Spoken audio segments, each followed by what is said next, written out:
आज हम प्रारंभ करने वाले हैं। चैप्टर का नाम क्या है? परमाणु संरचना। कल हम परमाणु संरचना के बारे में पढ़े थे, थोड़ा सा पढ़े थे मात्र। ये जाने थे कि आज से लगभग 3000 साल पहले, कितना हजार साल पहले? लगभग 3000 साल पहले कोई महर्षि, भारतीय महर्षि, जिसका नाम क्या था? कश्यप ना, मूल नाम था कश्यप, और वो बाद में कनाद के नाम से प्रसिद्ध हुए।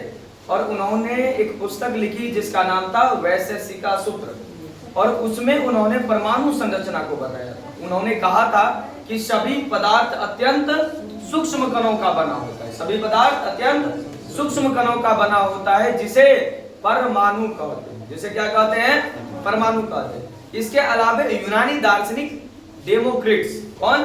डेमोक्रिट्स ने भी यही अवधारणा प्रस्तुत की पदार्थों को लेकर, उनकी संरचना को लेकर।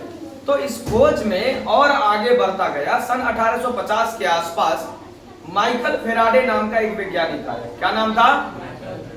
क्या नाम था वैज्ञानिक का? Michael Faraday.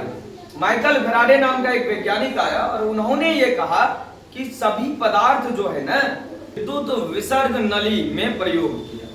विद्युत विसर्ग नली का प्रयोग सर्वप्रथम किसने किया? माइकल फेराडे ने। किसने किया? माइकल फेराडे ने। 1850 के आसपास माइकल फेराडे ने जब ये प्रयोग किया तो केमिस्ट्री के लिए एक नया अद्भुत चीज मानिए कि सबके सामने प्रकाशित हो गया।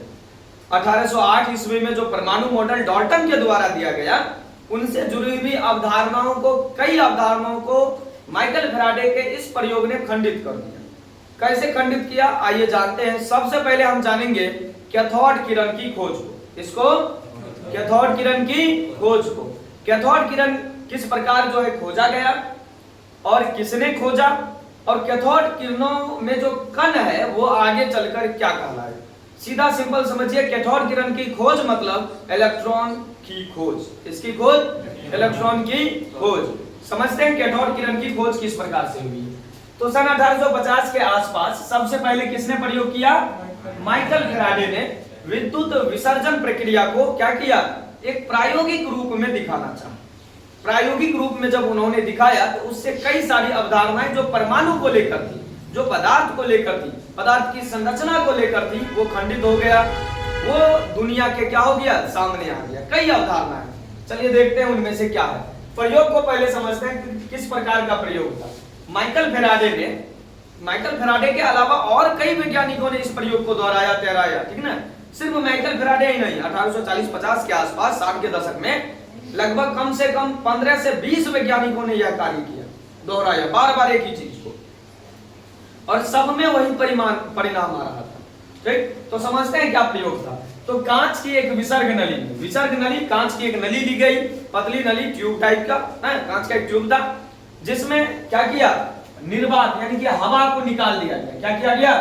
कांच के एक विसर्ग नली से, ये कांच की नली है, इसमें से हवा निकाल दिया गया है, पंप लगा के पूरा हवा निकाल दिया गया। थोड़ा सा अत्यंत निम्न दाब पर 0.01 mmHg, कितना? 0.01 mm दाब पर इसमें कोई गैस भरा गया। गैस जरूरी नहीं है, फिलहाल हम मान लेते हैं कोई गैस है, इसमें भरा गया। ठीक, कोई भी गैस भरा जाता है, लेकिन अत्यंत निम्न दाब पर भरी जाती है। किसमें भरी जाती है? कांच की विसर्ग नली में। किसमें? कांच की नली में। सीधा समझिए, कांच की नली में भरी जाती है, और उस कांच की नली में दोनों साइड 2 इलेक्ट्रोड जोड़े जाते हैं। एक इलेक्ट्रोड का नाम क्या है? कैथोड, और दूसरे इलेक्ट्रोड का नाम है एनोड। दोनों साइड कैथोड और एनोड 2 इलेक्ट्रोड जोड़े जाते हैं, और इन इलेक्ट्रोडों में जो है, इन इलेक्ट्रोडों को विद्युत धारा स्रोत से जोड़ा जाता है, और जो विद्युत धारा का स्रोत उच्च वोल्टता वाली है, हाई वोल्टेज करंट वाली है, 1 लाख तक वोल्ट जो उत्पन्न कर सकती है, 10,000 से लेके 1 लाख वोल्ट उत्पन्न करने वाली हाई वोल्टेज करंट से इसको जोड़ा गया। जैसे ही विद्युत धारा प्रवाहित की जाती है, तो वैज्ञानिकों ने देखा, जब माइकल फेराडे ने देखा, क्या देखा कि कैथोड जो है ना, कैथोड से कई किरणें निकल रही है, और वो किरणें सीधी रेखा में एनोड की ओर गमन कर रही है। उसको आश्चर्य होने लगा, आखिर कैथोड से ही किरणें क्यों निकली? एनोड से भी निकल सकती थी, एनोड की ओर से क्यों नहीं निकली? कई सारी मान्यताएं आई। फिर उन्होंने हालांकि अगला प्रयोग में कैथोड में, एनोड में छिद्र करके देखा, यहाँ एक पर्दा लगा दिया। तो अगला प्रयोग जब पढ़ेंगे तो और समझेंगे, ठीक, उस समय दूसरा समझेंगे। लेकिन चूंकि यहाँ हम कैथोड किरण को पढ़ रहे हैं, तो क्या होगा बोलिए तो? कांच की एक विसर्ग नली में अत्यंत निम्न दाब पर क्या किया गया, गैस लिया गया। उच्च वोल्टता की धारा प्रवाहित करने पर विसर्ग नली में मौजूद कैथोड इलेक्ट्रोड से अति तीव्र वेग से सीधी रेखा में क्या होने लगी, एनोड की ओर किरणें गति करने लगी। और इन्हीं किरणों को क्या कहा गया, कैथोड किरण कहा गया। इन्हीं किरणों को क्या कहा गया, कैथोड किरण कहा गया। साधारण भाषा में कैथोड किरण किसको कहेंगे, कैथोड से निकलने वाली किरण को कैथोड किरण कहेंगे ना। कैथोड किरण की उत्पत्ति कैसे हुई, तो कांच की एक विसर्ग नली में, कांच की एक विसर्ग नली में अत्यंत निम्न दाब पर गैस भरा गया, उसे उच्च वोल्टता की धारा यानी करंट दी गई, जिससे कैथोड इलेक्ट्रोड से कई किरणें सीधे निकलकर कहां जाने लगी, एनोड की ओर। और ये किरणें क्या कहलाई, कैथोड किरण। क्या कहलाई, कैथोड किरण अत्यंत सूक्ष्म द्रव्य कणों की बनी होती है और इन कणों का नाम जो है आगे चल के क्या पड़ गया, इलेक्ट्रॉन। क्या पड़ गया, इन्हीं किरणों का नाम आगे चल के क्या पड़ गया, इलेक्ट्रॉन। तो अलग अलग तरीके से, हालांकि सिर्फ एक गैस को बार बार वैज्ञानिकों ने गैस को दोहराया, मतलब दूसरा गैस लिया, तीसरा गैस लिया, चौथा गैस लिया, बार बार देख रहा था वही घटना। उनको लगा शायद गैस के कारण ऐसा होता है, तो उन्होंने क्या किया, गैस चेंज करना प्रारंभ किया। तो अलग अलग गैस में भी कैथोड से, कैथोड प्लेट से या कैथोड इलेक्ट्रोड से किरणें क्या हो रही थी, निकल ही रही थी। तो एक बात तो समझ में आ गया कि सभी गैसों के लिए, सभी पदार्थों के लिए, सभी तत्वों के लिए कैथोड क्या है, जरूरी है ना।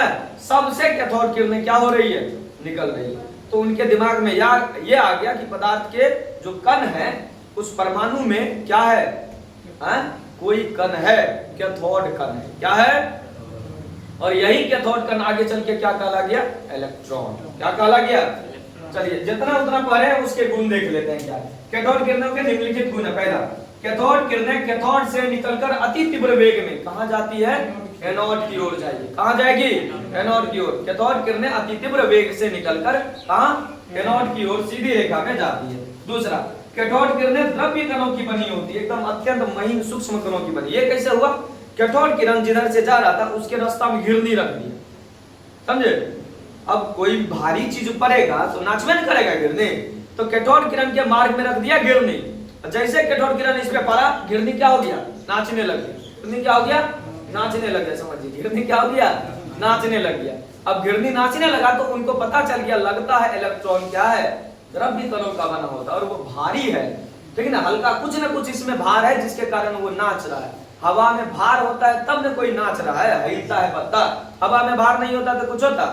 तो पता चला कि कैथोड किरणें जरूर कोई ना कोई क्या है, कुछ न कुछ इसमें भार है। आगे जानेंगे इलेक्ट्रॉन का भार क्या होता है।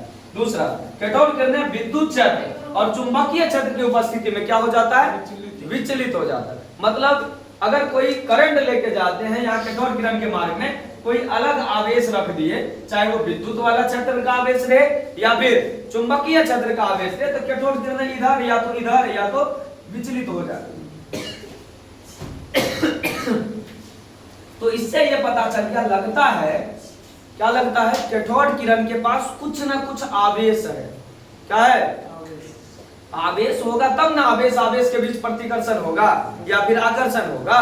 तो लगने लगा कि कैथोड किरण के पास आवेश है, इसीलिए ये विद्युत क्षेत्र से प्रभावित हो गया या इसीलिए ये चुंबकीय क्षेत्र से प्रभावित हो गया। तो कैथोड किरणें विद्युत क्षेत्र और चुंबकीय क्षेत्र की उपस्थिति में क्या हो जाती है, विचलित हो जाती है, मतलब अपने मार्ग से भटक जाती है। दूसरा कारण, कैथोड किरणें विद्युत क्षेत्र नहीं रहेगा, चुंबकीय क्षेत्र नहीं रहेगा तो हमेशा कैसे चलेगी, सीधी रेखा। कैसे चलेगी, सीधी रेखा। कैथोड किरण का गुण क्या है, विसर्ग नली में उपस्थित गैस के ऊपर निर्भर नहीं करता। अलग अलग गैस के लिए कैथोड किरणें बराबर नजर आएगी, ठीक है ना। उसके बाद देखिए, कैथोड किरणें क्या होती है, ऋण आवेशित होती है। जांच के बाद पता चला कि कैथोड किरणों का आवेश कैसा है, ऋण आवेश है। क्या है, ऋण आवेश है। अब यहीं से क्या खोज हो गई, इलेक्ट्रॉन की। तो कैथोड किरणें जिन ऋण आवेशित कणों का बना होता है उसका नाम क्या रखा गया बाद में, इलेक्ट्रॉन। क्या रखा गया, इलेक्ट्रॉन। और इलेक्ट्रॉन जैसे रखा गया तो नामकरण किसी और ने किया, ठीक है ना। इसीलिए खोजा कोई और, नामकरण कोई और, ये प्रक्रियाएं चलती रहेगी। आगे हम समझेंगे इलेक्ट्रॉन्स के बारे में, तब समझेंगे कि इस कण की इतिहास, इस कण का इतिहास क्या है, इसका किस तरह से द्रव्यमान निकाला गया, इसका आवेश किस तरह से निरूपित किया गया।